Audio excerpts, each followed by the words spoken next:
Chapter number 11 है reasonable और rational. कुछ लोग इतना सोच विचार करते हैं कि वो कुछ कर ही नहीं पाते। वे रैशनल होने के चक्कर में हर चीज़ में परफेक्शन लाने की सोचते हैं। थोड़ी सी भी कमी रहने पर उस काम को वो आगे नहीं बढ़ाते। ऐसा करने की बजाय आप ये देखें कि आपने जो प्लान किया है उससे काम चल जाएगा या नहीं। लाखों कमाने वाले ब्लॉग बनाने के बारे में सोचते रहने से अच्छा है कि शुरू में हज़ारों कमाने वाला ब्लॉग ही क्यों ना बना लिया जाए, फिर चाहे उसमें कोई कमी ही क्यों ना रह गई हो। एक बार आप पहला ब्लॉग बना लें, उसके बाद उससे जो थोड़ी बहुत इनकम होगी उसे इन्वेस्ट करके आप दूसरा ब्लॉग शुरू कर लेना। ऐसे ही स्टॉक्स में लॉन्ग टर्म के लिए इन्वेस्ट करें, क्योंकि उनमें हर महीने उतार चढ़ाव आते रहते हैं, लेकिन लंबे समय में वे प्रॉफिट ही देते हैं। चैप्टर नंबर 12 है सरप्राइज। इंसान को ज़िंदगी में हमेशा सरप्राइज के लिए तैयार रहना चाहिए। ऐसा ही पैसे को लेकर भी आपको सरप्राइज मिल सकता है।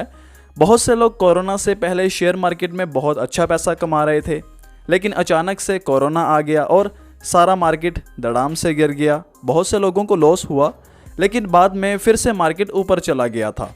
ऐसे ही किसी कंपनी को जिसे आप बहुत अच्छा समझ रहे हो और उसमें कोई घोटाला कर दे तो वो डूब जाती है और आपका पैसा भी डूब सकता है। इसलिए हमेशा चौकन्ने रहें। चैप्टर नंबर 13 है रूम फॉर एरर। पैसा कमाने के दौरान हर किसी से एरर हो सकता है, लेकिन उससे बहुत कुछ सीखने को भी मिलता है।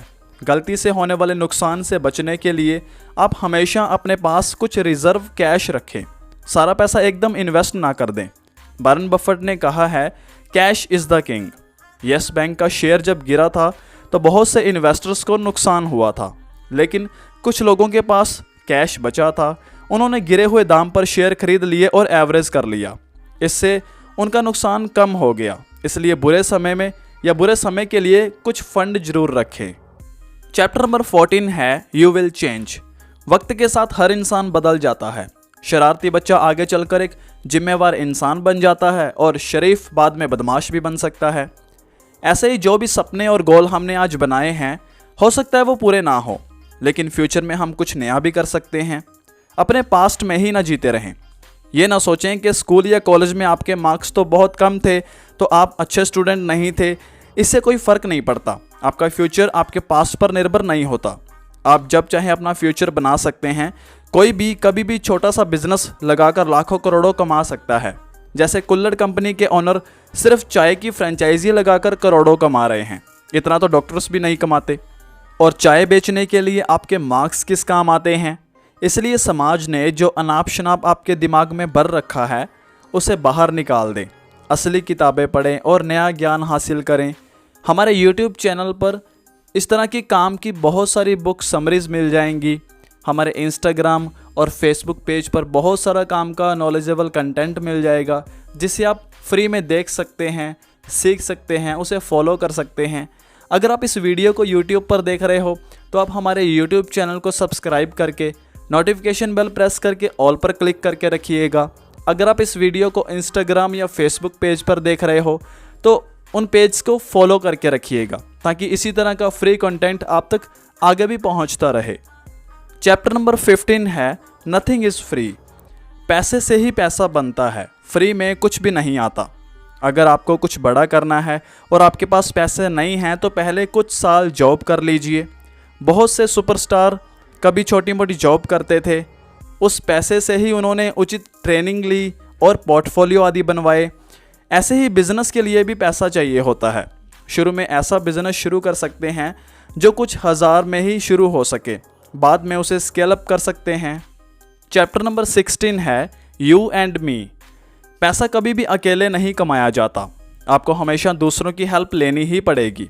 अगर आप इंट्रोवर्ट हैं तो भी आपको दूसरों से डील करना सीखना होगा। जितना आप मी को इम्पोर्टेंस देते हैं उतना ही दूसरे यानी यू को भी दें। दूसरे की रिस्पेक्ट करें। अच्छे टैलेंटेड लोग हमेशा रिस्पेक्ट के भूखे होते हैं। उनके सामने अपनी ईगो ना दिखाएं, तभी वे आपके लिए दिल से काम करेंगे।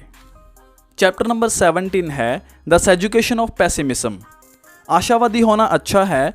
हर कोई हमें ऑप्टिमिस्टिक बनने के लिए कहता है, लेकिन ब्लाइंड ऑप्टिमिज्म किसी काम का नहीं होता। ये हमें भी ले डूबता है। कोई बच्चा पढ़ाई ना करे लेकिन आशा रखे कि पास हो जाएगा, तो क्या ऐसा होगा? अगर किसी में टैलेंट ना हो और बॉलीवुड चला जाए तो क्या होप के भरोसे वो सफल हो पाएगा? इसलिए पेसिमिज्म भी ज़रूरी है। यह देखें कि कौन सा काम मुश्किल है या आसानी से नहीं होगा, फिर उसमें अपनी स्किल डेवलप करने के लिए लगातार मेहनत करें।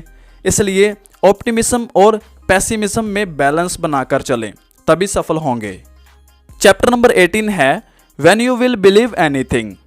हमारी कॉग्निशन यानी समझने की शक्ति में हमेशा एरर होता है।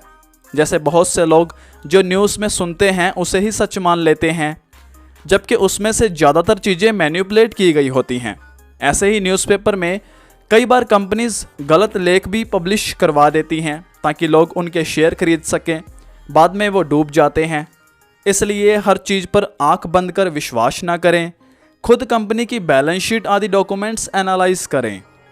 चैप्टर नंबर 19 है ऑल टुगेदर नाउ। इस चैप्टर में बाकी दिए गए सभी चैप्टर्स को समराइज किया गया है और कुछ टिप्स भी बताए गए हैं, जैसे हमेशा हम्बल रहें, ईगो ना पालें, ऐसे फाइनेंशियल डिसीजन लें जिनसे आपको मेंटल पीस मिले, टाइम की पावर को समझें, एकदम से कोई भी रिच नहीं बनता, फेलियर को एक्सेप्ट करना सीखें, कभी हिम्मत ना हारें, इन्वेस्टमेंट की आदत बनाएं, रिच होते हुए भी साधु की तरह शांत रहें। चैप्टर नंबर 20 है कन्फेशन। इस चैप्टर में ऑथर ने यंग लोगों के लिए कुछ सुझाव दिए हैं, जैसे पूरी सैलरी मौज मस्ती में ना उड़ा दें, हमेशा अपने खर्च को कम करें, लो कॉस्ट चीज़ों में खुशी ढूंढें, जैसे एक्सरसाइज, रीडिंग, लर्निंग, हॉबीज़ आदि। कभी भी कर्ज लेकर घर ना खरीदें, पहले उसकी एफडी करके कुछ सालों तक बढ़ने दें, इन्वेस्टमेंट की आदत डालें, अपने बच्चों के लिए उचित प्लान या फंड में इन्वेस्ट करें ताकि बाद में उनकी पढ़ाई या शादी के काम आए। तो दोस्तों, the psychology of money book को पढ़कर हमने जाना है कि अमीर बनने के लिए मेहनत से ज़्यादा साइकोलॉजिकल माइंडसेट की भी ज़रूरत होती है।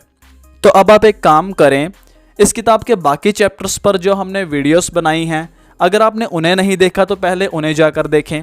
अगर आप इस किताब को पढ़ना चाहते हैं तो डिस्क्रिप्शन में दिए हुए लिंक से जाकर आप इस किताब को खरीद सकते हैं। मेरी इस छोटी सी कोशिश ने अगर आपकी थोड़ी सी हेल्प की हो कुछ नया सीखने में, तो आप इस वीडियो को लाइक कर सकते हैं, शेयर कर सकते हैं और कमेंट करके बता सकते हैं नेक्स्ट वीडियो किस टॉपिक पर होनी चाहिए। फाइनली, अगर आप इस वीडियो को यूट्यूब पर देख रहे हैं तो हमारे चैनल को सब्सक्राइब करके नोटिफिकेशन बेल प्रेस करके ऑल पर क्लिक कर लेना। अगर आप इस वीडियो को इंस्टाग्राम या फेसबुक पर देख रहे हैं तो हमारे पेज को फॉलो कर लेना, इसी तरह की वीडियोस को आगे भी देखने के लिए। तो अब मैं मिलता हूँ आपसे नेक्स्ट वीडियो में, एंड थैंक्स फॉर वॉचिंग।